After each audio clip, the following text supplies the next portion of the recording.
அபி என்ன பண்ணுறாங்க, வீட்டுக்கு வந்தோடனே வந்து எல்லார்கிட்டயுமே வந்து இந்த மாரி நம்ம 3 நாள் கழிச்சு ஊருக்கு போலாம் அப்படின்ற மாரி சொல்றாங்க. அத கேட்டு அவங்க அத்தையும், அனுவும் இது எதுக்காக அப்படின்னு சொன்னோனே, "இல்ல 3 நாள்ல கொஞ்சம் நெறைய வேலையெல்லாம் இருக்கு. அதெல்லாம் முடிச்சுட்டு போலாம்." "அப்படி என்னடி வேலை இருக்கு இந்த ஊர்ல?" அப்படின்னு கேட்குறாங்க.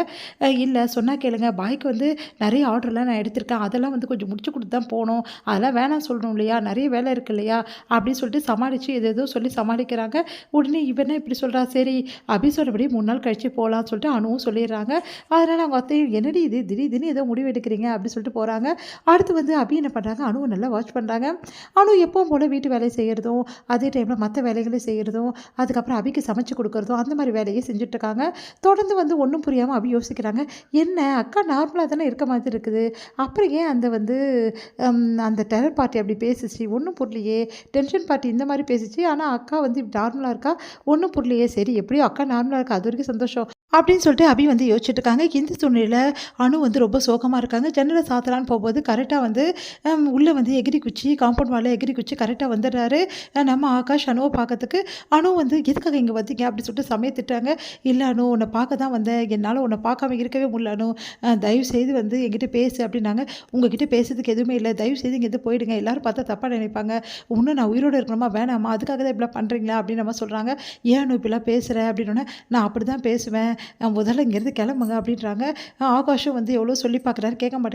போறீங்களா இல்லையான்னு கத்துனோனே, "சரி நான் போயிடுறேன் அனு. ஆனா வந்து உன்ன டிஸ்டர்ப் பண்ண மாட்டேன்.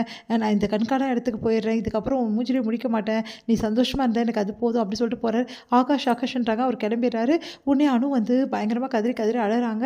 இங்க வந்து என்ன பண்றாங்க, அபி வந்து "அனு ஏதோ அழற மாதிரி இருக்கே" அப்படின்னு சொல்லிட்டு வந்து பார்த்தா, அனு வந்து அழுதுட்டு இருக்காங்க. "ஆகாஷ் ஏன் என்ன புரிஞ்சுக்க மாட்டேங்கிறீங்க?" அப்படின்னு சொல்லிட்டு.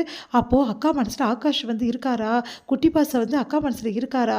ஐயோ! இது தெரியாம நம்ம வந்து இப்படி இருந்தோமே! கரெக்ட்டா தான் சொல்லியிருக்காரு அந்த டென்ஷன் பார்ட்டி.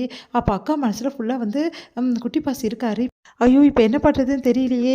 அ மறுபடியும் வந்து அவங்க குடும்பம் நம்ம குடும்பமா? ஐயோ! ஒண்ணுமே புரியலையே! அப்படின்னு சொல்லிட்டு யோசிக்கிறாங்க.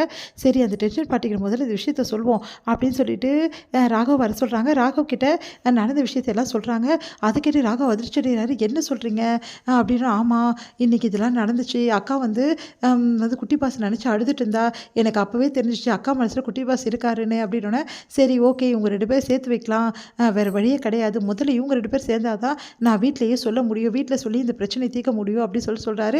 சரி எப்படி சேர்த்து வைக்கிறது? அக்கா மனசுல இருக்க காதல எப்படி வெளிய எடுத்துட்டு வர்றது? அது உன்னோட வேலை. நீ தான் எப்படியாவது வந்து எடுத்துட்டு வரணும். நான் என்ன செய்யறதுன்னு ஒண்ணும் புரியலையே! மத்த கதைய நல்லா பேசுற, இது தெரியாதா? அப்படின்னு சொல்லிட்டு சொன்னோனே, சரி நீங்களே ஒரு ஐடியா சொல்லுங்க." "சரி ஓகே. நாளைக்கு காலையில வந்து ஆகாஷ நான் கோயிலுக்கு கூட்டிட்டு வந்துடுறேன். அதே மாரி நீயும் உன் அக்காவ கோயிலுக்கு கூட்டின்னு வந்துரு. அங்க வந்து 2 பேரும் மனம் விட்டு பேசுறோம். கண்டிப்பா இந்த பிரச்சனைலாம் தீரும். அக்கா வருவாளா? அது எனக்கு தெரியாது. உனக்கு தான் தெரியும்." அப்படின்னோனே, "சரி நான் எப்படியாவது அக்காவ கூட்டின்னு வந்துடுறேன்" அப்படி சொல்லிட்டு நம்ம சொல்றாங்க. நம்ம வந்து அபி. அடுத்து வந்து அனுக்கிட்ட இந்த மாரி "கோயிலுக்கு போலாமா?" அப்படி சொல்லிட்டு கேட்டோனே, "இல்ல நான் வரல. மனசு சரியில்ல. அனு ப்ளீஸ் கோயிலுக்கு போலாமே" அப்படி சொல்லிட்டு வம்பு வழியா கூட்டின்னு வராங்க. ராகவ் வந்து ஆகாஷ கூட்டின்னு வராரு. ஆகாஷும் அனுவையும் வந்து தனியா வந்து சந்திக்கும்படி வந்து விட்டுட்டு, இவங்க 2 பேரும் ராகவும் வந்து அபியும் வந்து தனியா வந்து ஒளிஞ்சு பார்க்குறாங்க.